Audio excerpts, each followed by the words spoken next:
Sir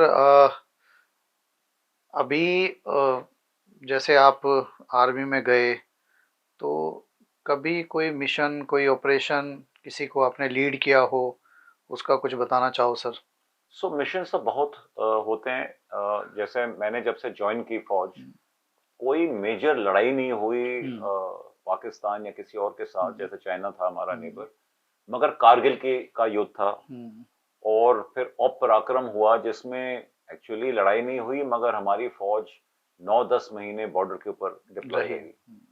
उसके अलावा मेरी एक पोस्टिंग हुई अंगोला में, हम्म। जो कि यूनाइटेड नेशंस की पीस कीपिंग मिशन थी उधर हम्म। अफ्रीका में। वहां पे काफी एक्टिव सिचुएशन थी जहां पे हम्म। रोज कुछ ना कुछ हाँ। लड़ाई होती रहती थी। हाँ। तो वो इंडिया में नहीं था, मगर हाँ, इंडिया से बाहर वॉरिंग सिचुएशन तो वहां पे इनफैक्ट यहाँ से ज्यादा ही थी। था। ओके। वहां माइंस थी और लड़ाई होती थी रोज। हाँ। तो इस प्रकार से सिचुएशन रही है। प्लस मेरी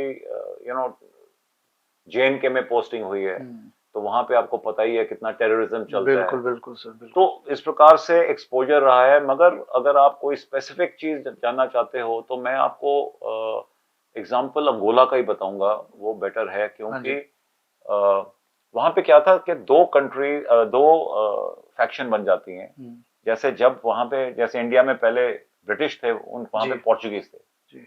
1975 में उन्होंने वो देश को आजादी दे दी। जी। और उस दिन से उनकी सिविल वॉर स्टार्ट हो गई। ओके। एक साइड को यूएसए सपोर्ट कर रहा था, ओके। और एक साइड को उस समय जो यूएसएसआर होता था, अभी रशिया, ओके। वो सपोर्ट कर रहे थे। क्योंकि वहां पे बहुत रिसोर्सेज हैं, ओके। डायमंड्स एंड पेट्रोलियम, इस प्रकार से। ओके। तो इनमें लड़ाई शुरू हो गई। तो उन लड़ाई को बंद करने के लिए फिर यूनाइटेड नेशंस के फोर्सेस जाते हैं वहां पे। ओके। तो वहां पे उन्होंने इतने माइंस बिछा रखे थे, 10 मिलियन माइन, हम्म। जिनकी खबर ही नहीं थी कहां पे।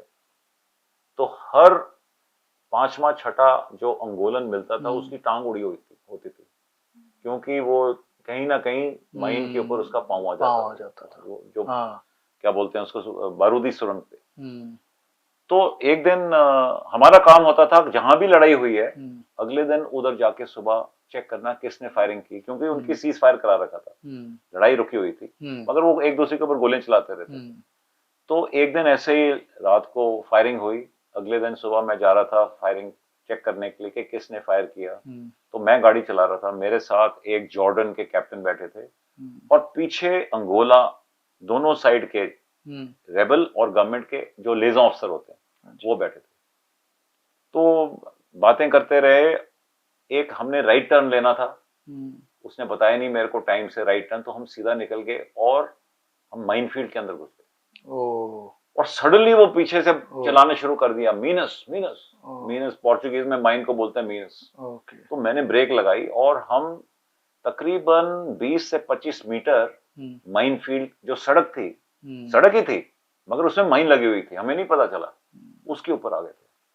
अभी बहुत बड़ी प्रॉब्लम थी कि हम्म। अभी तो हम पहुंच तो गए, यहाँ पे बाहर कैसे निकलेंगे। Right right sir. क्योंकि जिस, आपको पता है, जब पहिए वाली गाड़ी होती है उसको हाँ, वापस उसी ट्रैक पे निकालना बहुत मुश्किल होता है, बहुत क्योंकि मुश्किल थोड़ा है सा सर। भी स्टेयरिंग दाएं बाएं हुआ वो हिल जाएगी। हम्म। तो पसीने आ जाए, आने शुरू हो गए। मेरे को लगे होंगे वो 25 मीटर को 15 मिनट रिवर्स करने में। हम्म। मगर लकीली हम लोग आराम से बाहर आ गए, और फिर वहां से निकल के वायलेशन जो चेक करने के लिए वहां गए।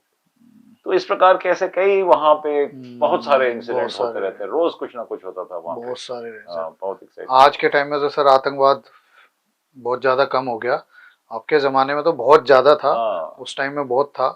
तो हाँ, क्योंकि हम तो सर छोटे हैं, हम तो कहानियाँ ही सुनते हैं बस कि 71 में ये हुआ, उस दिन ये हुआ, कारगिल में ये हुआ, क्योंकि बिल्कुल। हम तो कहानियाँ ही सुनते हैं।